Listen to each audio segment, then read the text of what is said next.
Salut à tous, petite vidéo après ces deux très belles séances qu'on a eues sur le CAC 40 hier et aujourd'hui. Donc deux très belles séances extrêmement positives. Donc on va aller regarder ça, mais avant tout, recommandation d'usage. Donc je ne suis pas conseiller en investissement et le portefeuille que vous verrez lors de cette vidéo n'a pas vocation à être répliqué. Alors, on va regarder le CAC 40. Avec le CAC 40, on se disait deux très belles séances hier et aujourd'hui, hein. Hier, rassuré par les chiffres de l'inflation aux États-Unis. Donc le CAC 40 a fini positif avec une séance à plus 0,69%. Et puis aujourd'hui, grosse séance après les résultats publiés par Richemont. Et donc le CAC 40 qui est très chargé en valeur du luxe a réagi avec un gros gap haussier, des cours au-dessus de la M200. On va regarder les bandes de Bollinger. Les bandes de Bollinger qui, avec des cours qui sont sortis des bandes de Bollinger. Donc il y a un excès haussier. On peut imaginer une légère consolidation du CAC pour attendre la M7 et la M20 avant de repartir à la hausse. Une séance vraiment très positive et on remarque que le gap haussier se fait au-dessus de cette résistance hebdomadaire des 7490-7500. On va aller regarder ça en hebdomadaire. Où là, il faudra attendre la bougie de demain, évidemment. Mais on a une très très belle bougie ce soir. Et donc, attendre la bougie de demain pour voir quelle sera la bougie en hebdomadaire. Mais on peut penser qu'on clôturera au-dessus des 7490 et 7500. Donc, cette zone de résistance deviendra support par changement de polarité. Ce qui est également intéressant, c'est qu'on sort de ce canal baissier. Donc, plutôt positif comme séance. On va aller regarder les valeurs que nous suivons. Avec pour commencer ESSO en journalier. ESSO qui, pour rappel, est dans le portefeuille, hein. Je vais retirer les bandes de Bollinger pour avoir plus de visibilité. Voilà, parfait. Donc ESSO, où on a eu un comblement du gap, ce qu'on a vu la semaine dernière, avec une légère consolidation. Et là, on semble repartir à la hausse, avec une M7 qui se retourne à la hausse et qui pourrait faire un non-croisement M7-M20 sur cassure de la zone des 124,6, 125 euros. On irait chercher la zone des 138 euros.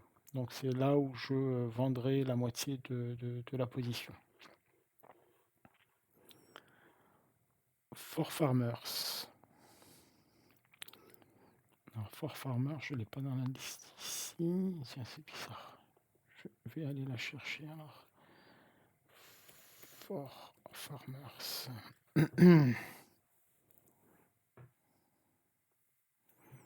Alors, For Farmers. Ah, voilà. For Farmers sur laquelle j'avais quelques doutes la semaine dernière, j'hésitais à placer, j'en ai parlé lors de la vidéo, à placer un stop autour des 3,36, hein, c'est ce que je vous disais. Mais en reconsidérant la question, voilà, on a quand même un canal haussier qui est assez déterminé. On a testé une fois, deux fois, trois fois le bas de canal. On vient le retester une nouvelle fois ici. Donc ce test du canal sera assez décisif, hein, malgré qu'on ait cassé la M7, la M20, que la M7 et M20 soient clairement descendantes maintenant. Donc c'est plutôt un signe de faiblesse. On verra si le canal agira en support.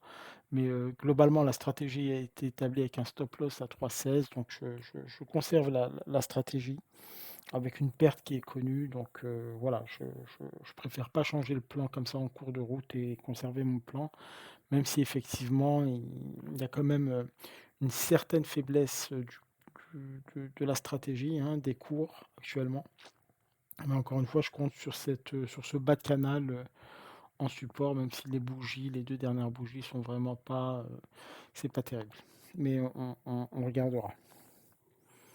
Alors, une action dont je vous ai parlé la semaine dernière et dont j'ai pris position, c'est Sementir. Je vous avais parlé de cette zone de support ici, hein, forcément mentir, que je surveillais la réaction au niveau de cette zone de support. Finalement, c'est les 50 de Fibonacci, hein, le retracement de Fibonacci qui a fait support et là, on a une belle bougie hier. Sur la cassure de la M7, M20, j'ai pris position autour des 10,70, 10,80 je crois. On regardera tout à l'heure dans le portefeuille. J'ai pris position de manière virtuelle, hein, j'ai pas pris position en réel, mais c'était la stratégie que j'avais établie et donc voilà, stop loss ici à 10,24. Ça représente à peu près 100 € de perte sur le stop loss. Et donc j'ai pris une position en conséquence que je vous décrirai tout à l'heure dans le portefeuille. Donc objectif, au moins revenir jusqu'au 100% de Fibonacci, hein, sur cette zone des 11,30. Et ensuite, par l'extension du retracement de Fibonacci, mon prochain objectif est à 12,52, soit à peu près plus 13%. Je vais laisser vivre cette position.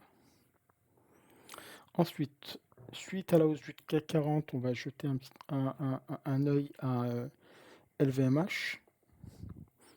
Encore une fois, le CAC 40 a réagi de manière extrêmement forte parce que le CAC 40 est porté par les valeurs du luxe, hein. Donc quand ça n'allait pas sur les valeurs du luxe, le CAC 40 était plutôt dégradé par rapport aux autres indices européens ou américains. Et aujourd'hui, on a vu que le CAC 40 a surperformé le DAX, par exemple. Donc LVMH qui a réagi comme le CAC 40, hein, avec un gros gap haussier suite au résultat de Richemont. On est passé au-dessus de la M200. Une M200 qui est tout de même descendante, qui a tendance à se stabiliser. Mais on ne s'est pas arrêté n'importe où, hein. Vous remarquerez qu'on s'est arrêté sur la précédente résistance autour de 697 €. Donc ça sera assez décisif de passer cette zone des 697, 700 € pour que la hausse puisse se poursuivre. Donc voilà, on surveillera cette zone des 700 € pour voir comment LVMH réagira. On regarde également Kering. C'est intéressant d'avoir une vision sur une autre composante importante du CAC 40 dans le domaine du luxe. Et sur Kering, on voit que c'est passé à peu près la même chose, avec un gros gap haussier. Là, la bougie est peut-être un peu moins jolie que celle d'LVMH, hein, elle est rouge. On a clôturé en dessous du niveau d'ouverture malgré un gain de plus 6,18%. Et là aussi, vous remarquerez qu'on ne s'est pas arrêté n'importe où, hein. On s'est arrêté sur le précédent plus haut qui fait office de résistance. Et donc c'est ici à peu près que les cours ont bloqué sur la zone des 244 €. Donc il faudra passer cette zone des 244, 200 sur les plus hauts, on va dire, zone 244, 248 € pour permettre au cours de progresser plus loin éventuellement, tout en ayant également une M200 qui est descendante, donc qui fera résistance dynamique. Dernière action, L'Oréal. Également grosse composante du CAC 40, hein, qui est classée parmi les actions qui peuvent être considérées comme actions de luxe, L'Oréal. Hop, alors, la voici. Alors, où est-ce qu'elle est? Non, c'est pas celle-ci. Excusez-moi. Bon, ça veut pas.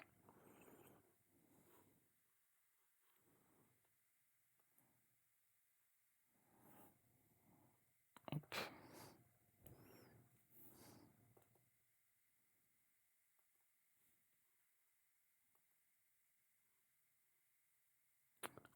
Voilà. Donc L'Oréal qui a également très bien réagi à l'annonce de Richemont. Allez.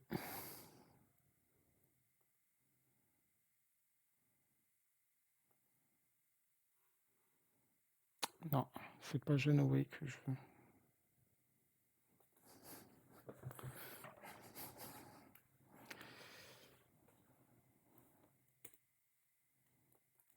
Allez,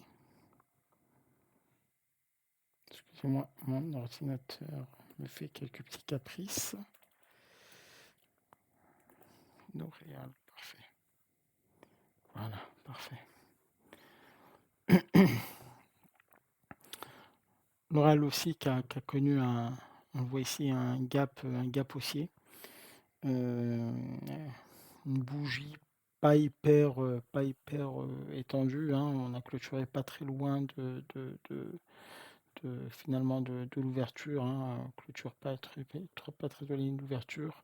Un petit gain de 2,85%. Gap haussier qui clôture au-dessus d'une M20 descendante. La M7 a tendance à se retourner. Et là, il y a encore du chemin pour aller récupérer la zone des 349-350 euros pour espérer la franchir. Et là aussi, on a une M200 qui est au-dessus de notre tête, hein, donc c'est clairement baissier à long terme et qui peut faire office de résistance dynamique. Donc ça sera intéressant sur ces actions-là, hein, L'Oréal, LVMH, Kering, de voir un peu la suite des événements et les prochaines bougies. Allez, un petit point sur le portefeuille, hein, donc le portefeuille ici, donc on a ForFarmers qui performe pas du tout, hein, en perte de -4,17%, une perte de 42 euros. Donc une tendance à être plutôt fragile sur ces dernières semaines, ces dernières séances. SO, où là, on continue tranquillement notre plan, hein. On est à plus 4,42%. Et pour rappel, la stratégie serait de vendre la moitié de la position aux alentours des 5,48 euros. Enfin, on a Sementir qu'on a rentré au portefeuille hier, donc 10,75 euros de prix de revient. J'ai pris pour 182 actions, ce qui fait près de 2000 euros, avec un stop loss à moins 5%, ce qui ferait une perte de 100 euros. Donc voilà, j'ai géré mon money management, c'est-à-dire que je perds autant sur ForFarmers que sur Sementir. Donc voilà. Pourtant, la position sur Sementir est nettement plus importante. Et donc là, on est pour l'instant à un gain de 70%. Donc on suit ça tranquillement. On verra la suite. Demain, comment clôturera le CAC 40, comment évolueront les valeurs. Et puis la suite au prochain épisode. Donc je vous remercie. N'oubliez pas de liker la vidéo, de vous abonner. Quelques commentaires. Je me ferai un plaisir de vous répondre. Et je vous dis à bientôt. Salut!